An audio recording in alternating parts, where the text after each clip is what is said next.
비상계엄 사태 관련 핵심 인물인 김용현 전 국방부 장관이 구속됐습니다. 검찰이 김 전 국방부 장관 구속영장에 윤석열 대통령과 공모해 내란을 일으켰다고 적시했던 만큼 정점을 향한 수사도 속도를 낼 것으로 보이는데요. 이런 가운데 윤 대통령이 계엄 선포 직후 직접 국회 문을 부수고 들어가 의원들을 끌어내라고 지시했다는 주장이 나왔습니다. 관련해서 김기행 전 대통령실 부대변인 박성민 전 더불어민주당 최고위원과 함께 짚어보겠습니다. 두 분 어서 오세요. 안녕하세요. 네, 안녕하십니까. 김용현 전 국방부 장관이 이번 사태와 관련해서 첫 번째로 구속이 됐습니다. 검찰이 김 전 장관 구속영장 청구서에 윤석열 대통령을 공모 관계로 적시했다 보니 파장이 좀 클 것으로 보이거든요. 예. 네, 아무래도 이번 계엄과 관련해서 대통령에게 계엄을 건의한 사람이 김용현 전 장관 아닙니까? 그런 만큼 이 계엄에 대해서 누구보다도 실질적인 내용을 잘 알고 있고 또 우리가 알고 있을 때 소위 말해서 계엄을 기획하고 연출하고 지휘했다. 실질적으로 그런 얘기가 있습니다. 과연 그렇다면 그 최종 어떤 책임이 누구냐의 부분이 있는데 검찰의 영장을 법원에 낼 때 김용현 전 장관에 대해서 내란 중요 임무 종사자로 규정을 했습니다. 그렇다면 이제 주요 임무를 했는데 그렇다면 소위 말해서 누가 지시를 했느냐, 최종적으로 어떤 사안에 대한 판단을 하고 누가 지시했느냐. 여기에서 내란죄 관련해서는 그걸 우두머리라고 하는데 그렇다면 우두머리가 과연 누굴 것인가? 그렇다면 이제 국민들이 다 알지만 계엄을 선포한 사람, 김용현 전 장관의 계엄 건의를 받아들인 대통령의 어떤 문제가 있는 거 아니냐, 책임이 있는 거 아니냐, 그것으로 생각할 수밖에 없지 않습니까? 그리고 우리가 그날 밤과 새벽 사이에 목도한 장면이 군대가 국회에 어떤 투입된 장면이잖아요. 그렇게 보면 계엄 포고문에 보면 1항에 국회 관련해서 정치 활동을 금지한다 내용이 있습니다. 근데 계엄법에 보면 사법부와 행정부의 어떤 권한을 제한하는 건 있지만 이 국회의 권한을 제한하는 건 없지 않습니까? 거기서부터 위법이 있었고 실질적으로 국회를 둘러싸고 국회의원들을 들어가지 못하게 하거나 조금 보면 이제 여러 가지 내용 중에서 국회의원을 끌어내려야 된다 그런 얘기까지 나오고 있는 형국 아닙니까? 그런 관점에서 대통령이 실질적으로 어디까지 지시를 했는지 이 부분에 대해서 검찰의 어떤 수사의 칼날이 대통령으로 향할 수밖에 없는 상황에 이르렀다 이렇게 볼 수 있습니다. 예, 알겠습니다. 박성민 위원님, 이번 법원의 구속 결정이 갖는 의미 어떻게 보십니까? 크게 보면 두 가지 정도가 있겠죠. 첫 번째는 이제 내란죄의 수괴, 우두머리로 이제 지목되고 있는 상황이기 때문에 이 윤석열 대통령에 대한 수사가 점점 더 가속화될 것이다. 탄력을 붙을 어떤 근거를 마련했다. 이렇게 볼 수가 있는 거고요. 또 한 가지는 이제 검찰이 그동안 이 내란죄 관련해서 수사권이 있는지 여부를 두고 좀 논란이 있었습니다. 근데 이번에 김용현 전 국방부 장관의 구속을 계기로 이 검찰 역시도 내란죄 수사에 대해서 직접적인 권한을 가질 수 있다. 이 부분을 법원이 공식적으로 인정을 해줬다. 이 두 가지를 좀 꼽을 수 있을 것 같은데 그러다 보니까 아무래도 이 김용현 전 장관의 구속과 동시에 대통령의 즉각적인 체포가 필요하다라는 목소리도 더 커질 것으로 보입니다. 왜냐하면 김용현 전 장관이 이제 검찰에 출석을 해가지고 조사를 받을 때 사실 소위 말하는 그 깡통폰을 가져갔다라고 하거든요. 그리고 지금 민주당에서는 이 김용현 전 장관이 이 수사를 대비해서 휴대폰을 3번을 바꿨다 이런 문제가 제기가 되고 있습니다. 그렇기 때문에 사실상 시간을 주면 줄수록 이 내란에 가담하고 주동적으로 임했던 이 범죄자들이 사실상 증거를 인멸할 시간을 갖게 된다라는 의미거든요. 그렇기 때문에 지금 대통령에 대한 즉각 체포의 필요성, 더 나아가서는 대통령실에 대한 조속한 압수수색 이런 부분들에 대한 지적과 필요성이 더 높아질 것으로 보입니다. 그러면은 실제로 윤 대통령에 대한 강제 수사가 이루어질 수 있을 거라고 보시나요? 저는 이루어져야 된다라고 보고 지금 상황에서는 불가피하다라고 보는데 이제 문제는 대통령 경호처겠죠. 이제 대통령 경호처가 만약에 격하게 반발하게 된다면 어떤 인신 구속을 하기가 어려워지는 상황이 올 수도 있는 것이고요. 실제로 과거 이제 박근혜 대통령 청와대 당시에 그때도 이제 청와대 압수수색은 안 됐었거든요. 근데 아마 그때도 이제 경호처와 좀 격렬한 반발 또는 충돌 이런 것들이 있었던 것으로 기억을 합니다. 그렇기 때문에 지금 상황에서 구속도 필요하다, 압수수색도 필요하다, 여러 증거 확보, 인신 구속 이런 얘기들이 계속 나오고 있지만 여전히 대통령이 현직에 있기 때문에 대통령이 정치적으로 어떤 기능을 할 수 없는 것과는 별개로 어쨌든 권력은 가지고 있는 상황, 그러니까 직책이 부여되는 권한은 따라오는 상황이다 보니까 분명한 한계가 존재하지 않을까, 이것이 굉장히 우려되는 지점입니다. 예. 지금 윤 대통령에 대한 출국 금지는 내려진 상태고요. 네. 그러면은 실제로 긴급 체포, 강제 수사가 이루어질 수 있을 거라고 보시는지요? 사실 그 김용현 전 장관에 대한 어떤 인신이 구속이 됐고 예. 법원이 어떤 혐의에 대해서 인정을 한 만큼 결국은 최종 지시를 누가 했느냐에 대해서 수사가 불가피한데 예. 결국은 어떻게 보면 지금 검찰, 경찰, 공수처 이렇게 수사기관이 굉장히 경쟁적으로 맞습니다. 수사를 하고 예. 있습니다. 그러다 보니까 앞서 이렇게 말씀하신 것처럼 검찰이 수사를 과연 내란 혐의에 대해서 수사를 할 수 있느냐 부분에 대해서 법원이 판단을 해줬거든요. 그런 만큼 검찰은 더 속도를 낼 것 같습니다. 그리고 이런 표현이 뭐 적절한지는 모르지만 야당이 이렇게 얘기를 할 때는 검찰에 대해서 어떤 정권의 사냥개라고 얘기하지 않았습니까? 근데 지금 어떻게 보면 새 수사기관이 사실상 하이에나처럼 굉장히 경쟁적으로 하고 있거든요. 출국 금지 같은 경우는 공수처가 뒤늦게 뛰어들면서 사실상 출국 금지라는 현직 대통령에 대한 출국 금지라는 강한 어떤 메시지를 던진 겁니다. 네. 그런 관점에서 볼 때 대통령이지만 어떤 내란죄에 있는 부분도 있고 국민들의 관심이 높은 만큼 저는 뭐 긴급 체포든 뭐든 수사기관은 굉장히 적극적으로 임할 태세가 저는 돼 있다고 보고 있고요. 저는 뭐 대통령도 이 사안에 대해서 법적 그리고 정치적 책임을 피하지 않겠다고 한 만큼 이 부분에 대해서 어느 정도 적극적으로 협력할 것으로 저는 보고 있습니다. 예, 말씀하신 것처럼 수사기관이 상당히 적극적인 게 지금 오늘 새벽에는 조지호 경찰청장 그리고 김봉식 서울경찰청장을 내란 혐의로 긴급 체포했습니다. 지휘부 수사에 상당히 속도를 내는 모습이거든요. 아무래도 경찰이 자기 식구, 수뇌부를 감싼다는 그런 지적을 피하기 위해서 예. 어떻게 보면 좀 명시적으로 그리고 선언적으로 좀 한 행동이라고 저는 봅니다. 예. 그리고 무엇보다도 계엄도 보면 대통령이 할 수는 있습니다. 그런데 그 부분에 대해서 과연 계엄을 발동할 어떤 상황이었는지에 대한 인식은 있습니다. 그거에 대해서 대통령이나 대통령실 입장은 뭐냐면 국가 비상 상태였기 때문에 어쩔 수 없다. 야당의 끊임없는 어떤 탄핵과 그다음에 특검 그리고 감액 예산 그런 상황 속에서 좀 불가피성을 얘기하고 있는데 이런 것 부분에 대해서는 논란이 좀 있을 수 있습니다. 하지만 명시적으로 문제라고 사람들이 공통적으로 보는 부분은 내란 관련 아닙니까? 그 내란에 있어서 가장 중요한 부분이 국헌문란입니다. 국헌문란이 결국은 국회라는 게 결국은 대통령의 권한인 계엄을 발동했을 때 그거를 해제할 수 있는 권한이 있는 거거든요.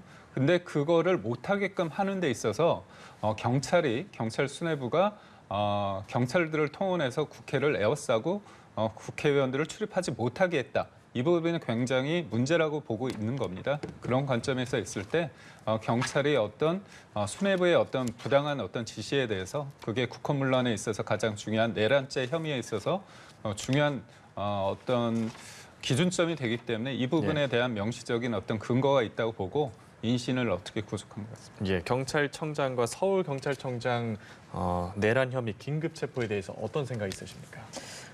사필 규정이라고 생각을 합니다. 그러니까 예. 이 지금 내란죄에서 핵심적으로 봐야 될 부분은 이 국헌을 문란하게 할 목적으로 다수인이 결합해서 폭력을 행사하고 그러니까 그 물리적인 강압을 가해서 어떤 헌법기관이 제 기능을 못하게 하려 했다. 이 부분이 결국에 국헌문란으로 보이는 거고 내란죄 성립의 핵심적인 요건인 것인데 네. 지금 이 경찰청장과 서울경찰청장이 긴급 체포된 이유는 결국 그날 계엄이 선포된 그날 밤 의원들의 국회 출입이 막혔던 그 지점에 있는 겁니다. 그래서 결과적으로 보면 이 뭐 조지호 경찰청장 같은 경우에는 뭐 처음에는 자신의 판단으로 막았고 그 다음에 이제 포고령이 내려온 이후에 막았다 이렇게 얘기를 하긴 했는데 어쨌든 결과적으로 보면 이 국회가 사실상 그 계엄 해제를 하기 위해서 의원들이 이렇게 본회의장으로 집결하던 그 시점에 의원들의 출입을 막았다라는 것은 계엄 해제를 위한 표결 자체를 무력화시키려고 했던 그러니까 본회의 자체가 열리지 못하게 했던 그런 강압에 의한 군 권력과 경찰 권력이 동원됐다. 이 지점에 문제가 있는 거기 때문에 당연히 이분들도 체포돼서 조사를 받고 처벌을 받아야 되는 문제입니다. 그러니까 쉽게 말씀드리면 내란죄에 가담했다. 그리고 공범이다. 이렇게 볼 수 있는 거죠. 예. 이런 가운데 계엄 당시 윤 대통령의 구체적인 지시 내용에 대한 증언이 나왔습니다. 곽종근 전 육군 특수전 사령관이 윤 대통령으로부터 국회에서 의원들을 끄집어내라는 지시를 받았다고 밝힌 건데요. 국회 국방위원회에 출석했을 때 오전에는 말을 아끼다가 오후에 이렇게 구체적인 내용을 털어놓은 건데 그 사이에 심정의 변화가 있었던 걸까요? 네. 특전사령관이 예전에 그 야당의 어떤 유튜브에 나와가지고 대통령한테 전화를 한 번 받았다 얘기를 하지 않았습니까? 네, 어제 국회 나와서는 여러 가지 좀 얘기를 했습니다. 아무래도 이번에 대통령이 어떤 내란죄 성립에 있어서 가장 중요한 게 대통령이 어느 정도 인식을 하고 지시를 했느냐 이 부분 아닙니까? 그래서 대통령의 구체적인 어떤 지시가 없다면 김영현 전 장관이 언론을 통해 입장을 밝힌 것처럼 본인이 다 했다고 하는 부분에서 이른바 선이 그어질 수 있습니다. 하지만 어제 나온 증언 같은 경우는 뭐냐면 대통령이 구체적으로 의원들을 끄집어내라는 지시를 받았다 이런 얘기가 있기 때문에 결국은 국헌 문란에 있어서 대통령의 어떤 범죄가 구체적으로 증명되는 어떤 증언이 될 수 있고 또 앞서 국정원 1차장이 그런 얘기를 하지 않았습니까? 대통령 통화에서 이번 기회에 다 잡아들여 싹 다 정리해야 된다 이런 얘기가 있기 때문에 국정원 전 1차장의 증언과 그다음에 특전 사령관의 이 진술이 결국은 대통령이 계엄에 있어서 아주 구체적으로 개입을 하고 있었다. 이런 상황으로 될 수 있는 만큼 대통령과 대통령실에 어떤 입장을 취할지 이거는 검찰 수사에서 어느 정도 서로 간의 진술이 엇갈린다면 구체적으로 그걸 증명할 수 있는 상황은 뭔지 예를 들어서 이제 진술만 있다고 한다면 그 대통령과 엇갈리는 진술에 다수가 있다면 다수의 어떤 진술이 또 무게감을 갖는 거 아니겠습니까? 근데 이제 지금 통화가 이루어진 상황이 비화폰이라는 거 아닙니까? 비화폰 같은 경우는 녹음이 되지 않는다는 그런 부분이 있기 때문에 결국은 검찰이 대통령에 대해서 이런 부분에 대해서 증명하기 위해서는 좀 더 여러 상황과 진술 그리고 증거를 확보해야 되는 어떤 책임이 있다고 봅니다. 그 당시 상황과 관련한 증언들이 계속해서 속속 나오고 있습니다. 우선 곽 전 사령관의 증언 어떻게 들으셨는지 궁금하고 앞으로도 이런 증언들이 계속 이어질 거라고 보시나요? 그렇죠. 이게 사실은 폭로는 이미 많이 시작이 됐고 중요한 내용들도 많이 나왔다고 생각합니다. 아마 이제 수사 과정 가운데에서 더 많은 얘기들이 나오고 또 국회에서 계속 이제 공범이라든지 아니면 지시를 받은 자들을 불러서 계속 이제 질문을 하고 있기 때문에 아마 이런 부분들은 계속 이어질 것 같고요. 그러니까 어제 그 특수전사령관의 이 증언은 그러니까 원래는 뭐 이 계엄 선포 관련해서도 당일에 이제 TV를 보고 알았다 이런 식으로 뉴스를 보고 알았다 이런 식으로 얘기를 했는데 사실은 원래 계획되어 있었다 이런 이야기도 했습니다. 그리고 이미 관련자들이 다 말을 맞췄다 이런 중요한 이야기까지 해줬는데 상황이 급변하고 있는 것은 맞는 것 같고요. 그리고 제가 확인한 것은 대통령이 목적성이 분명했다. 이 부분을 확인할 수 있었던 거라고 생각을 합니다. 그러니까 이 국헌 문란을 하려고 했던 그 목적성, 그러니까 이 내란죄를 저지르면서 아주 명확한 목적을 가지고 계엄 선포를 했고 어떤 사고나 불가피한 상황에 의해서가 아니라 분명하게 국회의 권능 행사를 막을 목적으로 군경을 투입해서 사실상 의원의 체포라든지 이런 부분들까지도 염두에 두고 아주 분명한 목적을 가지고 이번 내란 범죄를 저질렀다. 이것이 굉장히 중요한 어떤 수사에 있어서도 저는 분기점이 될 거라고 생각을 하는데 결과적으로 이 끌어내라는 지시라는 것은 의결 정족수를 채워서는 안 된다. 그러니까 본회의 자체가 열리지 못하게 막아야 된다. 또는 이 계엄을 해제하기 위한 그 숫자를 채우지 못하게 막아라라는 분명한 지시가 있었다라는 거기 때문에 결과적으로 이 대통령의 분명한 목적성에 의해서 대통령의 이 내란 수괴죄는 분명하게 입증될 것으로 보인다. 이렇게 생각합니다. 이렇게 주요 인물들이 구속, 체포되고 또 증언들이 나오고 있는 상황에서 국민의힘에선 질서 있는 퇴진에 대한 윤곽이 나왔습니다. 내년 2월 하야 또는 3월 하야 두 가지 안을 놓고 검토에 들어갔죠. 네, 이른바 이제 TF가 만들어져서요. TF의 어떤 초안을 한동훈 대표한테 보고를 하고요. 한동훈 대표가 어제 의총장에서 이 부분에 대해서 제시를 하고 의원들의 어떤 설득 작업에 있는 상황인데요. 이른바 가름만은 아직 타지지 않았습니다. 그럼 굉장히 한동훈 대표 입장에서는 굉장히 어려운 게 당내에서도 이 부분에 대해서 관철을 시켜야 되고요. 또 하야기 때문에 대통령도 설득해야 되고 또 하나는 야당도 설득해야 되고 또 국민을 설득해야 되는 이런 상황이 있는데 지금 현실적인 부분에 있어서 이선 후퇴, 권한 이임이라는 이 부분에 있어서 위헌적 요소가 있는 거 아니냐. 그 부분에 대해서 법조계도 논란이지만 야당은 이건 말이 안 된다. 2차 내란이다. 뭐 이런 식으로 얘기를 하고 있지 않습니까? 그렇다면 실질적으로 당내 입장에서 하야가 맞지만 근데 생각해 볼 때 뭔가 하야를 조금 보면서 기간을 두면서 질서 있는 퇴진을 위한 거는 결국 단순히 하야를 통해서 조기 대선이 있는 게 아니라 뭔가 임기 단축이나 그런 것들을 통한 개혁, 뭔가 한 사람의 리더십, 대통령을 바꾸는 문제가 아니라 이제까지의 상황, 제왕적 대통령제에 대한 폐단을 막기 위해서 이번에 어떤 위기를 기회로 만들고자 한다. 이런 측면이 있는데요. 이런 거를 소화하기에는 굉장히 기간이 짧다. 그렇기 때문에 역설적으로 이렇게 볼 때는 탄핵이 돼서 가는 그 기간하고 무슨 차이가 있겠느냐. 그런 어떤 반발하는 기류도 있고요. 이게 뭐 대통령실에서도 약간 기류가 탄핵을 통해 가지고 만약에 된다면 헌재에 통해서 대통령이 담화에서 얘기했던 것처럼 이 계엄을 발동할 수밖에 없었던 절박성을 한번 얘기해 보는 건 어떨까. 그런 부분에 대한 목소리도 있는 것 같습니다. 그리고 또 지난주에 어떤 탄핵 부결을 본회의장에 나와가지고 하는 부분에 대해서 비판이 있지 않습니까? 그래서 이번에 실제로 좀 들어가서 하자는 얘기도 중론으로 알고 있습니다. 그런 관점에서 이번 주 토요일에 탄핵 가능성이 좀 높아졌다고 현실적으로 그렇기 때문에 이 부분이 실질적으로 어느 정도 될지 여부는 약간은 불투명한 상황이라고 볼 수 있습니다. 여당의 퇴진 초안에 대해서 어떻게 평가하시는지 또 이게 결론이 어떻게 날지 한번 의견 부탁드리겠습니다.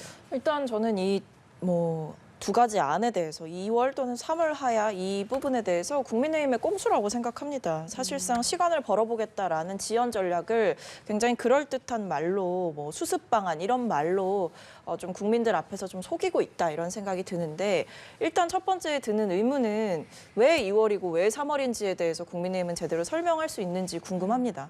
그러니까 결과적으로는 국민의힘은 지금 당장 어떤 시간을 좀 벌어보겠다라는 심산인 것 같거든요. 지금 당장 대통령이 하야를 한다거나 아니면 즉각적으로 이제 탄핵이 된다거나 했을 때 본인들에게 미칠 불이익을 계산하면서 그러니까 당리당략을 계산하면서 어떤 이 정치적인 계산을 가장 먼저 앞순위에 두고 이런 방안들을 내놓는 게 아닌가 싶을 정도로 지금 이런 방안들은 국민의 민심을 전혀 반영하지도 못할 뿐만 아니라 지금 상황의 시급성과 위험성에 대해서 제대로 인지하지 못하고 있는 것 같다라고 지적을 안 할 수가 없습니다. 그리고 계속해서 질서 있는 퇴진을 위한 수습 방안 이렇게 이야기를 하시지만 결과적으로 헌법에 규정된 탄핵이라는 명확한 절차가 있음에도 불구하고 이것을 오히려 피해가려다 보니까 지금 국회 상황도 그렇고 현재 우리나라의 정치 상황 자체가 굉장히 무질서해지고 있습니다. 오히려 이 탄핵이라는 명시된 절차를 피해가려다 보니 오히려 꼼수를 쓰게 되고 지연 전략을 쓴다라는 비판을 받게 되는 겁니다.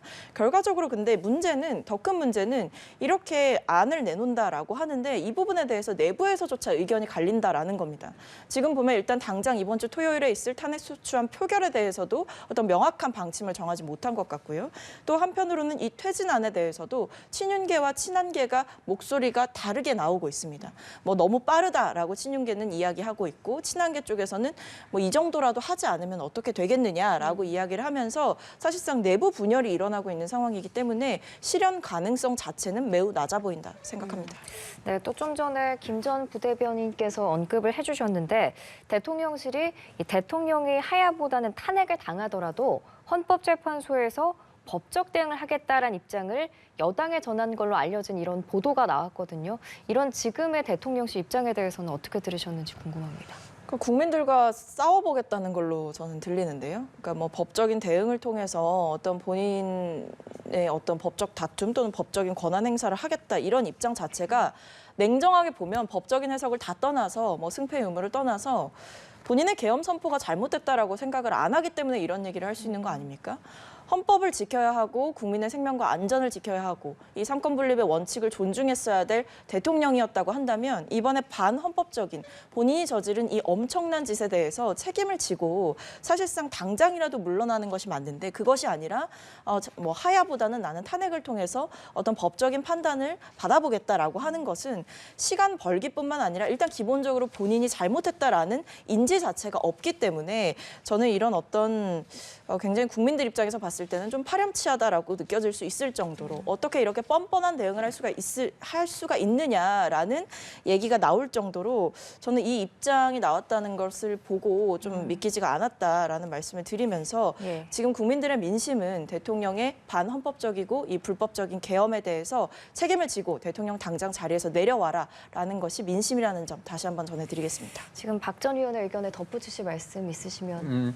저는 하나 말씀드리고 싶은 게 있습니다. 그러니까 8년 전의 상황이 그때도 탄핵이 유일한 답이라고 생각을 해서 탄핵을 했습니다. 그래서 문재인 정부가 조기 대선에 수혜를 입은 상황이 됐죠. 근데 이제 한 사람이 대통령이 바뀐 게 중요한 게 아니라 그 이외의 상황, 적폐청산이라는 걸 통해서 상대를 악마화됐고 진영이 되게 고착화됐습니다. 결국 지금의 상황도 어떻게 보면 강대강이 부딪히면서 이쪽은 탄핵의 남발이고 이거는 상상할 수 없는 어떤 계엄 선포까지 이르게 됐는데요.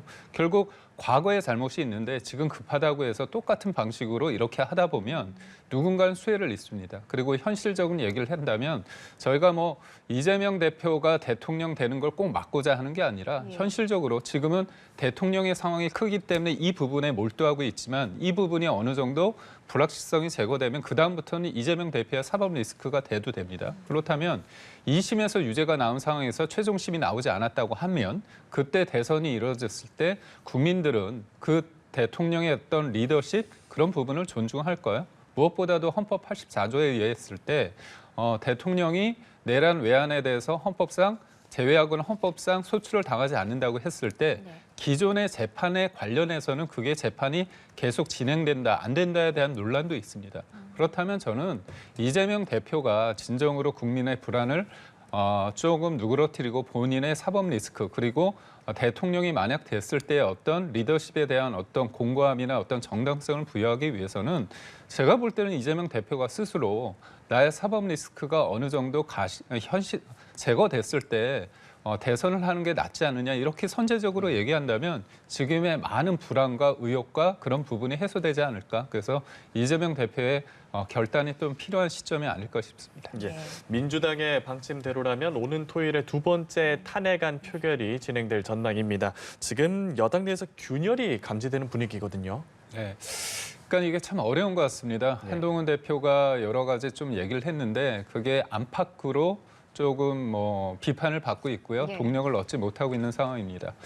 그리고 무엇보다도 탄핵이 실질적으로 지금의 상황에 있어서 저희 입장에서 일정 부분 지금의 상황을 정리할 수 있는 시간과 공간을 확보할 수 있다면 예. 하야보다 또 낫지 않은가. 그래서 친윤계를 중심으로 좀 그런 생각도 있고 앞서 제가 말씀드린 것처럼 대통령과 대통령실도 그런 탄핵에 대해서 차라리 하야보다는 탄핵이 낫지 않을까 그런 생각도 하고 있고요. 또 친한계나 아니면 초선 입장에서는 지금의 대통령에 대해서 질서 있는 퇴진 하야보다는 즉각적인 직무 정지를 위해서 탄핵은 또 불가피하다. 그렇다면 친윤계든 친한계든 봤을 때 의외로 탄핵으로 좀 모아지는 역설적인 상황도 지금 도래하고 있거든요. 네. 근데 제가 한마디 좀 덧붙이자면 만약에 이 상황이 연출이 됐다면 그리고 내일 저희가 원내대표에 있습니다. 네. 근데 원내대표에 있을 때 친윤계의 어떤 권성동 의원이 됐을 때 이른바 이제 언론에서 일부 제기되는 한동훈 축출 프로젝트가 가동되는 거 아니냐 그런 상황이 되지 않습니까? 그렇다면 지금의 여러 가지 국정에 있어서 책임져야 될 집권 여당이 내분에 이어서 그런 자중질환에 빠진 상태에서 탄핵이 또 통과됐다.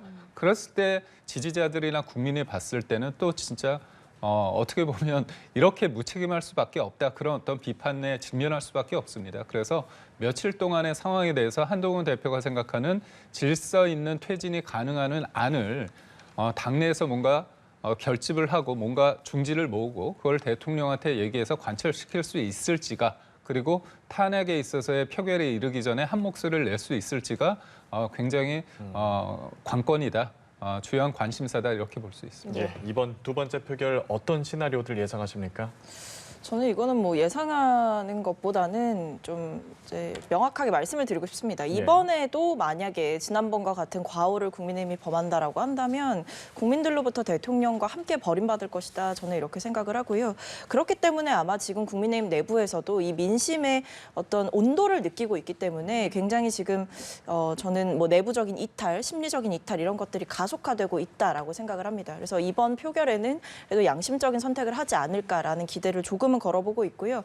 여당에서는 어쨌든 계속 탄핵을 막고자 하는 이유를 여러 가지를 얘기하면서 가장 크게 얘기하는 게 이제 과거 박근혜 대통령 탄핵의 트라우마를 이야기를 많이 합니다. 그 뒤에 있었던 여러 가지 후과들 이런 부분들에 대해서 얘기를 하는데 저는 여당에 좀 마지막으로 한 말씀 드리고 싶은 것은 국민이 결국에 이긴다라고 생각을 합니다. 과거 박근혜 대통령 탄핵 트라우마 이렇게 운운할 것이 아니라 과거 박근혜 탄핵으로부터 배워야 할 점은 결국에 국민이 이긴다라는 사실이거든요. 그때 당시에도 박근혜 대통령의 탄핵을 막으려고 했던 또는 반대하려고 했던 정치 세력들이 있었지만 결과적으로는 지금이라도 이 국민의힘이라는 정당이 존재할 수 있었던 이유는 결국 탄핵에 찬성했던 이들이 있었기 때문입니다. 그것이 민심이었고 그것이 정의였기 때문에 저는 이번에도 박근혜 탄핵 트라우마 운운하면서 국민들의 분노를 자극할 것이 아니라 민심을 제대로 보고 그리고 이 반헌법적인 불법적인 계엄을 저지른 이 대통령에 대한 책임을 묻는 일에 동참해 주길 바란다라는 말씀 드리겠습니다. 예, 알겠습니다. 오늘 말씀 여기까지 듣겠습니다. 김기행 전 대통령실 부대변인, 박성민 전 더불어민주당 최고위원 두 분과 함께했습니다. 고맙습니다. 고맙습니다.